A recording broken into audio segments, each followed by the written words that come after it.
Good morning, my name is Maureen Mulligan and I'm one of the tutors at Art Centre and I teach floral art.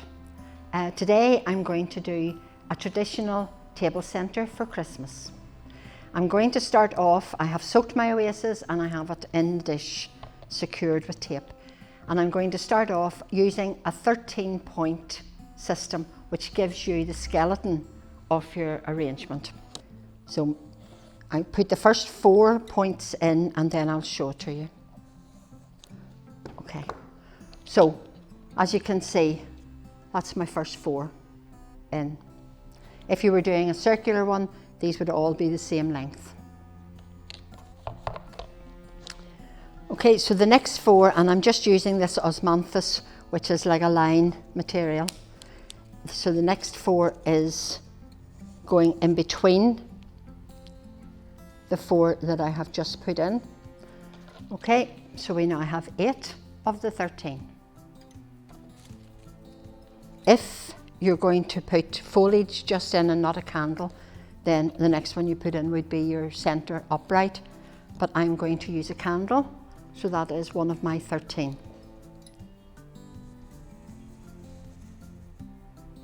Okay, and then the next ones will go between, so between that one and the candle, and the last one. Okay, so that is your 13 points.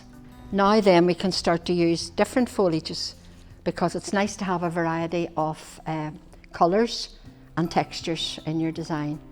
So this is Cupresses, so I start to put that in. 2 types of holly. One is a jaggy type, both are variegated, but one's yellow and one's like a cream. So I just have a few little bits of that.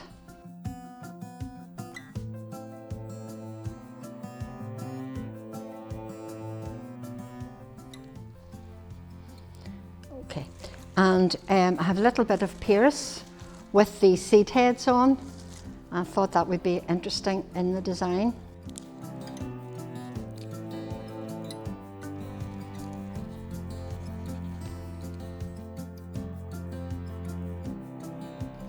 I would say if you think of these points as your outline and keep everything inside like an invisible dotted line from one to the other, that keeps the shape of your design.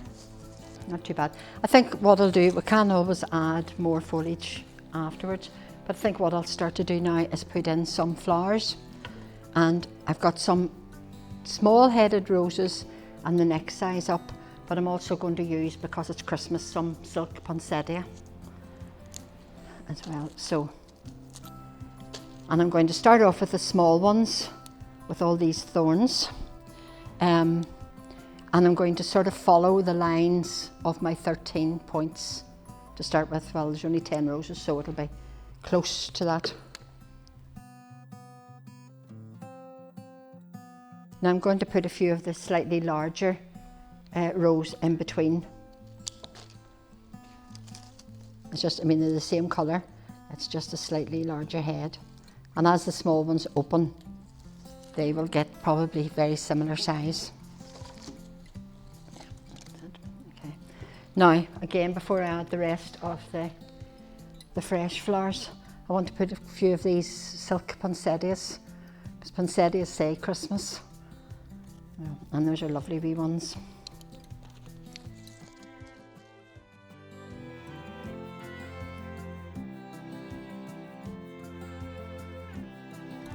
Okay, and now I have some cones, and the cones, you just put a wire round the bottom where the little heads are and bring the 2 legs of the wire down and twist them. And that's fine for this. If you want to use a cone sort of upright in any height, you use 2 wires, one on either side, twist both sides, bring them down, gives you much sturdier, but that's sturdy enough for what I'm doing here.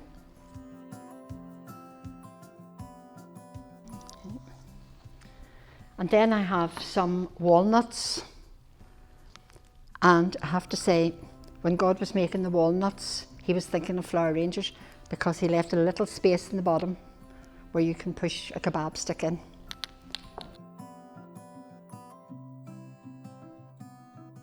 Okay, I also have a few of the lotus seed heads.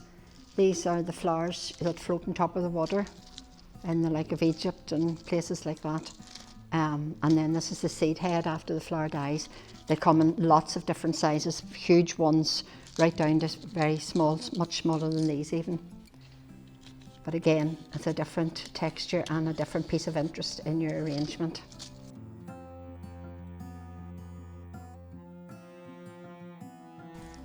Now, I have also brought a few matte apples and shiny ones. I'm going to use the matte ones and just pop those in, and then we'll put the rest of our roses in. Now at this stage then we'll just have a wee look and see if we need to add anything else.